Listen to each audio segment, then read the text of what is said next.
Good afternoon. I'd like to call to order the Oklahoma City Metropolitan Area Public Schools Trust. Do I have a motion to approve the minutes of the February 5th, 2013 MAPS Trust meeting? I move to approve. Is there a second? Second. Let's vote. Motion passes. Thank you. Next item on the agenda is the financial reports. Item A, Mr. Todd. Thank you, Madam Vice Chairman. You have in your packet the Trust Revenue and Obligation Report for the period ending December of 2012 in its usual form, and then B, you have the trust payments. Are there any questions from the trustees? If not, I entertain a motion, please. So moved. Is there a second? Moved and second. We'll vote. Motion passes. Item B, Mr. Todd. We have 3 change orders here. We have Spencer Elementary, increase of $86,083. I'm sorry, did I skip something? No, I was just going to make sure we did item A and B. Oh, So I just okay. want to make sure we both were included in item 3. That's fine. We good? Go ahead, continue. Sorry. No problem. Change order for Spencer Elementary School. The significant items here, item 1 is a revision for some wall material. It's an upgrade on a trim piece. There's some lighting modifications. There was an upgrade for some protection of the wall there for $3,705. Display boards and tack board replacements for $20,798. That is signage revision at the district's request for $3,564.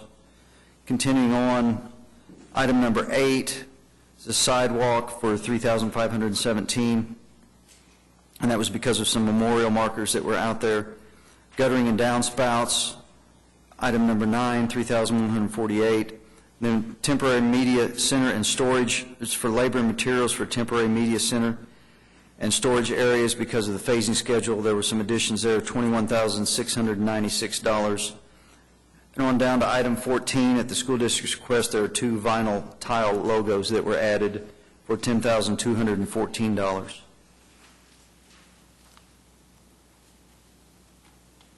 Do you want me to continue with all the change orders? Go ahead. The next change order is Emerson Alternative School. There's 3 items here. There's a portable building that needed to be relocated. It was originally going to be left on site. Now it's being moved to the service center. That was $12,393. Item number 2 is for some parking space lease. Originally, as we did the school, because a lot of the parking was going to be taken by the staging area there, we're going to use some parking along the street. Well, subsequently, the streets have turned to 2-way. So now there's no room to park on those streets. So what we found is some property across the street that we were able to lease so that there can be adequate parking over there on that piece of property. So this reimburses the contractor for that $9,832 for leasing that. Item 3 is a sanitary sewer revision for $93,724. This is an old school. This school was built about 1904, something like that. I'm guessing it was right around in there. There's an existing sewer line that was under the building, and as we went along, we didn't think that was something that the Maps for Kids should take care of, but as we got permits, the city has requested or required that we relocate that sanitary sewer. So we're having to rebuild that sewer, plug it so that it no longer goes under the building, and essentially come around the building. That's why the cost on that. Next change order is Taft Middle School. This is change order 2, an increase of $123,459. And the significant items on this is item 1, at the school district's request, there were some additional divisions in the meeting room for $39,167. Also at the district's request, item 2, classroom modifications in the band room and the wrestling room for $69,304. Then there were some equipment storage units that the district requested we provide for $14,840. I'll be glad to answer any questions. There's some significant items. You have a question, Claudia? My first question was on Emerson Alternative, and it's actually not related to this order, but based on new information that they're going to be opening a health clinic, but they're going to have variety care coming in there, do we anticipate any other physical modifications needed for that space in order to make that happen? There could be. We're working with the school district right now. We're having conversations almost daily to see what we need to do, whether we're going to remodel a part of that or if there's going to be an addition or what, and how we come to you to pay that or how the school requests that. But yes, there will be some additions on that. It could also possibly be a second project, much like what we did at Class and SAS, because being an old building, we don't want to use up our change order buffer real quick doing something like that. So we might do a second project. Are there any other questions or comments from trustees on these three items? One more. Yes, ma'am. On the Taft classroom modification, can you tell us a little bit more about that and why that wasn't anticipated originally? Taft. So the new windows needed in the band room. Again, this is some district request. As we went out there, it was divided, as I understand, and they liked the way it was divided and wanted that to remain, so we had to do some changes to make that permanent. So it was a district request.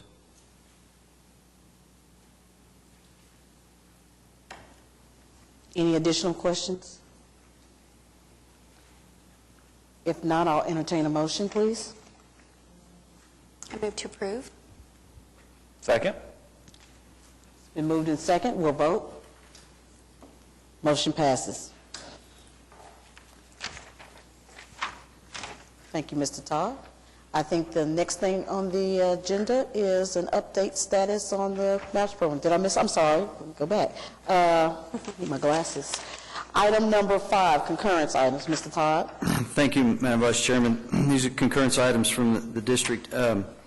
First one, A, is concurrence with Independent School District number 89 in approving the final plans and specifications I-89 2007 School Bond Issue Project S7-0005, classrooms and gymnasiums at Mark Twain, Putnam Heights, Southern Hills, and Stanwaty Elementary Schools, and authorizing the Secretary to advertise for bids to be received March 19th, 2013. So this is concurrence for some more gyms and classrooms that are being advertised for bids. Would you like to do item number 5B as well? I will.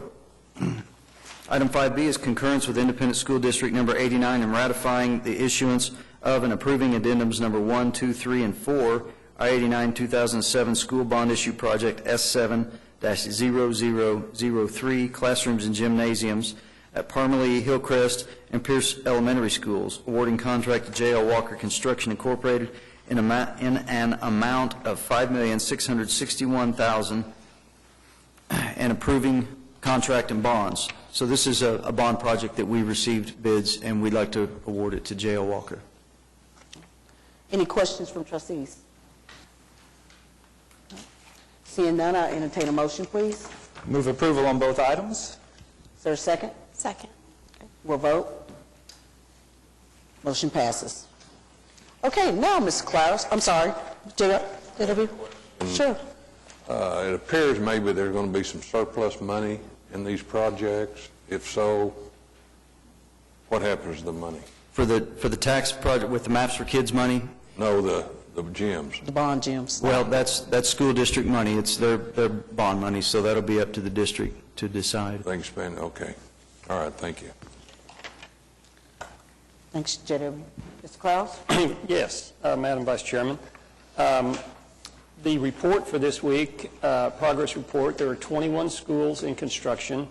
We're nearing completion on 6 of those: Belle Isle, Enterprise, Prairie Queen, Monroe Elementary, and then Classen SAS, Northwest Classen, and Capitol Hill High Schools.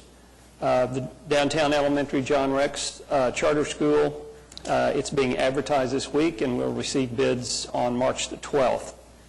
Final plans nearing completion for Phase 2 at Classen SAS, and the administration building is still on hold, although we understand that the administration is in negotiations or nearing negotiations with an owner of a building that they're looking to acquire for that, which would be good news. As far as the I-89 bond projects, Construction continues at Coolidge, Van Buren, Hayes, Wheeler, West Nichols Hills, and Monroe. The gym construction at Nichols Hills is still on hold. However, there is a meeting, excuse me, a meeting Thursday night to discuss that. There's a meeting tonight regarding the gym at West Nichols Hills, and staff and the school district will both be in attendance at both of those meetings. Contract was awarded today to J.L. Walker for classrooms and gyms at Parmalee, Hillcrest, Pierce, and that construction should start next month. And we're nearing completion on final plans for the projects at Adams, Bodine, Horseman, and Kaiser. Final plans were approved in concurrence by the trust today, and we'll receive bids on March the 19th for the projects at Mark Twain, Putnam Heights, Southern Hills, Stanwatie for classrooms and gyms. And final plans nearing completion for Buchanan, Gatewood, Johnson, and Oak Ridge Elementary Schools gyms and classrooms. Preliminary reports for Heronville, Fillmore, Prairie Queen, Rockwood, and Eugene Field Elementary Schools are ongoing. And final plan phase is still underway on the Taft and Spiegel stadiums. I believe there is a public meeting tonight on the Taft Stadium, and then we have one scheduled on the Spiegel Stadium, and I don't recall the date of that meeting. You have that, David? 26th, a week from tonight. Okay. And our next meeting of this group will be on March the 5th. I'll be happy to respond to questions. Is there a question? Yes, sir. Okay, so you said that they were in negotiations to purchase the building for the administration. You can't just throw that out there. And then, so where is it and what's the building? It is a building on Classen Boulevard around Northwest 30th. I think it's the old Cameron building. I don't know the square footage, but it's got plenty of space in it, according to the school district. It's on the west side. On the west side. It's got plenty of parking. It's got like 400 parking spaces.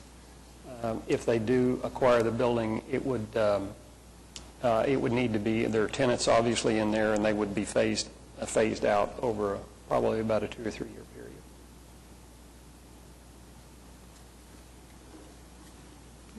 Any other questions? Thank you for sharing that. At this point, I believe we're at item 7, program consultant update. Do we have one today?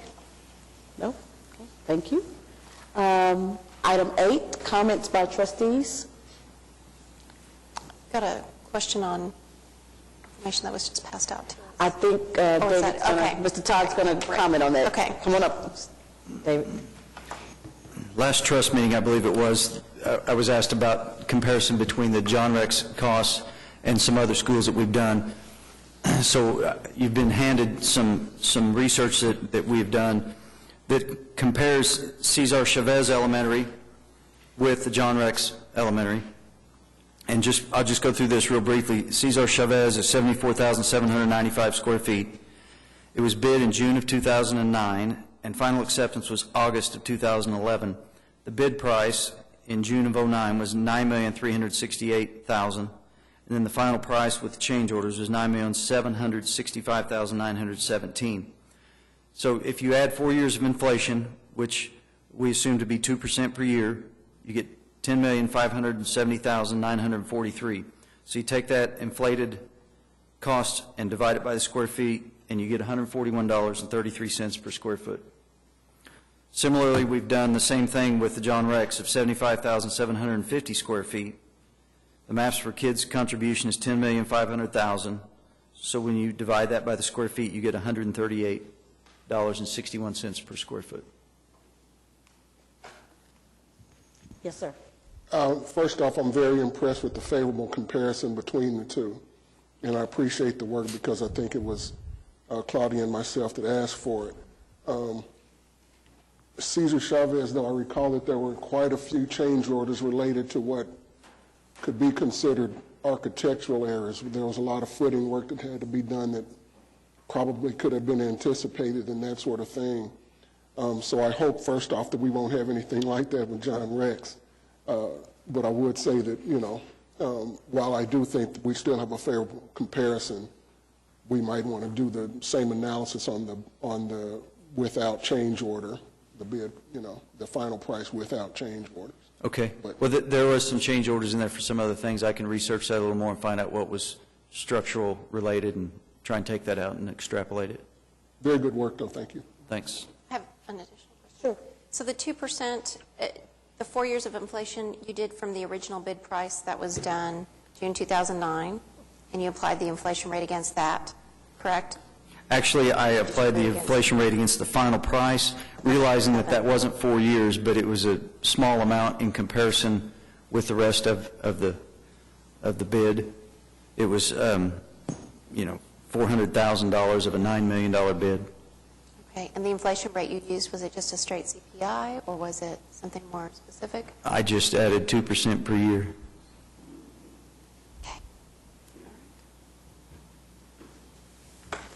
I might add, and David and I had a conversation about this earlier this afternoon. I think that's probably a conservative inflation rate. It more than likely would be a little higher than that. Also, we got an extremely cheap bid on Cesar Chavez because of when it happened, there was a lot of people really looking for work, and prices were down considerably, so that also comes into play. Okay, and under the John Rex Elementary, the contribution that we have listed here, is there the opportunity for additional change orders if they come back? There is. Okay, all right. Are there additional questions? Any other comments from staff? Not, we have one comment or one citizen, I believe, that wants to appear before the trust, and that's Mr. Tom Stevenson. Sir? Yes. Hello, my name's Tom Stevenson. I'm here to talk about the West Nichols Hills Elementary Gym. I'm an abutting landowner. A neighbor of mine, Chip Morgan, also an abutting landowner, is here this evening or this afternoon. We've had no formal notification whatsoever of this project. We found out about it about 2.5 weeks ago. They started pushing dirt 2 weeks ago. As Mr. Clower said, there's a meeting tonight at West Nichols Hills Elementary. We're going to go to that meeting. We're hoping to see plans for the first time, hopeful to have a discussion regarding the project. But from what we're hearing, there's going to be a 30-foot high gym, 100-foot long, probably 12 or 15 feet from our property line. And without any formal notification, that's a problem. Our understanding about it and hearing about it is that the same exact issues happened at Nichols Hills Elementary with the same architect, and no notification was given there either. So we're just trying to come up to speed on it, and we're hopeful that tonight's meeting and discussion at the school will be very productive, and hopefully we can resolve a number of things there. We wanted to make this board aware that issue is there, and we're very concerned and hopeful to have some adjustments to it. What we see as a problem is the location of the gym and also the traffic patterns, because they've been, from what we understand, changed from the original design, and there's some large concerns about that. So I wanted to make you aware of that. Are there any questions? Yes. Do you neighbor to the east, west, north, or south of? To the east. Any other questions of the trustees? Mr. Clowes, do you have a comment?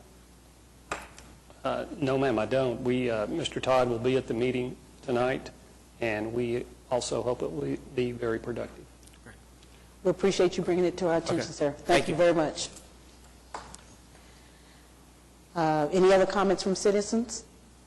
If not, meeting's adjourned. Thank you.